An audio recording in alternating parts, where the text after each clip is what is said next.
তো অনেকে আমাকে কমেন্ট করে বলল যে ভাই আমরা এই লিথিয়াম ব্যাটারি সেলগুলোকে সোল্ডারিং করতে পারছি না, তো এ সম্পর্কে একটা বিস্তারিত ভিডিও দেন।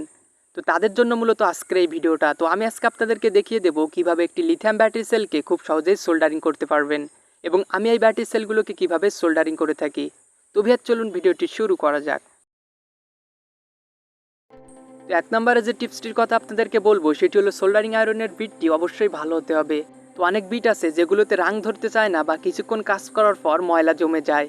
তো এরকম হলে অবশ্যই বিটটি চেঞ্জ করে একটি ভালো বিট সংযুক্ত করে নেবেন। তো বেশিরভাগ সোল্ডারিং আয়রনগুলো ভালো থাকে কিন্তু এর বিটগুলোতে রাং ধরতে চায় না। তো আপনি ব্যাটারি বা যাই কিছু সোল্ডারিং করেন না কেন, এর বিটটি ভালো না হলে আপনি ভালোভাবে সোল্ডারিং করতে পারবেন না। তো এরপর যে টিপসটির কথা আপনাদেরকে বলবো সেটি হলো আপনারা যদি পুরাতন ল্যাপটপ ব্যাটারি প্যাক থেকে ব্যাটারি সেল সংগ্রহ করে থাকেন তো অবশ্যই সামান্য পরিমাণে নিকেল স্ট্রিপ ব্যাটারির উপরে রেখে দিবেন, কারণ নিকেল স্ট্রিপের উপরও খুব সহজেই সোল্ডারিং করা যায়। তো আমার কাছে থাকা ব্যাটারি সেলগুলোতে দেখতে পাচ্ছেন আমি সামান্য পরিমাণে নিকেল স্ট্রিপ ব্যাটারির উপরে রেখে দিয়েছি, যাতে এটি খুব সহজেই সোল্ডারিং করতে পারি। তো আমরা যদি এই ব্যাটারি সেলটিকে সোল্ডারিং করতে চাই তাহলে কিন্তু এর থাকা নিকেল স্ট্রিপের উপর খুব সহজেই সোল্ডারিং করতে পারবো। কিন্তু আমরা যদি এর অপোজিট সাইডে সোল্ডারিং করতে যাই তাহলে কিন্তু আমরা একটা সোল্ডারিং করতে পারবো না, বা সোল্ডারিং করলেও এটি ছাড়িয়ে যাবে। তো আপনি যদি পুরাতন ল্যাপটপ ব্যাটারি প্যাক থেকে ব্যাটারি সেল সংগ্রহ করে থাকেন তাহলে অবশ্যই সামান্য পরিমাণে নিকেল স্ট্রিপ ব্যাটারির উপরে রেখে দিবেন। কিন্তু আপনি যদি অলরেডি নিকেল স্ট্রিপগুলোকে পরিষ্কার করে ফেলেন বা নতুন ব্যাটারি সেলে সোল্ডারিং করতে চান তাহলে আপনি যে জায়গায় সোল্ডারিং করবেন প্রথমে সেখানে বেলেট বা ধারালো কোনো কিছু দিয়ে মসৃণ করে নিতে হবে। অনেকে সোল্ডারিংয়ের সুবিধার্থে সোল্ডারিং ফ্লাক্স বা পেস্ট জাতীয় অনেক কিছু ব্যবহার করে থাকে। তো আমি আপনাদেরকে সাজেস্ট করব প্রথমে আপনারা এগুলো ব্যবহার করবেন না। তো প্রথমে আপনারা রাং দিয়ে সরাসরি ব্যাটারির সাথে সোল্ডারিং করে নেবেন। এরপর যখন আপনারা ব্যাটারির সাথে তার সোল্ডারিং করবেন তখন এগুলো ব্যবহার করতে পারেন।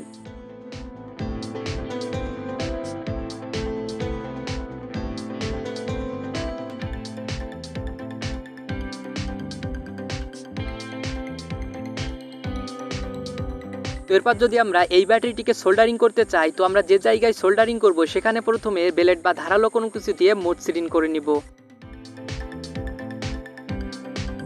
এরপর আমরা রাং দিয়ে সরাসরি এই জায়গায় সোল্ডারিং করে নিব।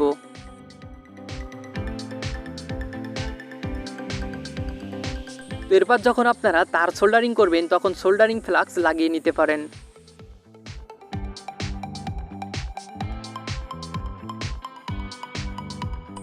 তো দেখতে পাচ্ছেন আমরা খুব সহজেই কিন্তু এই ব্যাটারিটিকে সোল্ডারিং করে ফেললাম। তো আপনারাও সেম প্রসেস ফলো করে যে কোনো ব্যাটারিটিকে খুব সহজেই সোল্ডারিং করতে পারবেন।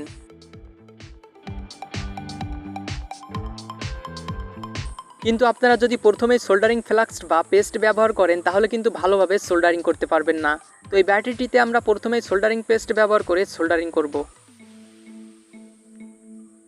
তো দেখতে পাচ্ছেন এখানে থাকা সোল্ডারিং ফ্লাক্সগুলো পড়ে গিয়ে সামান্য ময়লা জমে গেছে, যার ফলে এখানে থাকা রাংগুলো ব্যাটারির সাথে সোল্ডারিং হচ্ছে না। তো আপনারা অবশ্যই প্রথমে সোল্ডারিং ফ্লাক্স বা পেস্ট ব্যবহার করবেন না। তো যখন আপনারা এর সাথে তার সোল্ডারিং করবেন তখন এগুলো ব্যবহার করতে পারেন। তো আমিও কিন্তু সেম প্রসেস ফলো করে এই লিথিয়াম ব্যাটারি প্যাকটিকে সোল্ডারিং করেছিলাম।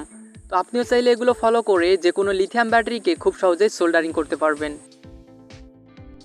তো বন্ধুরা, ভিডিওটি ভালো লাগলে অবশ্যই একটি লাইক করবেন, আর ইলেকট্রনিক্স বিষয়ে এমন নতুন নতুন ভিডিও পেতে চাইলে চ্যানেলটি সাবস্ক্রাইব করে পাশে থাকা বেল আইকন অল প্রেস করে দিবেন।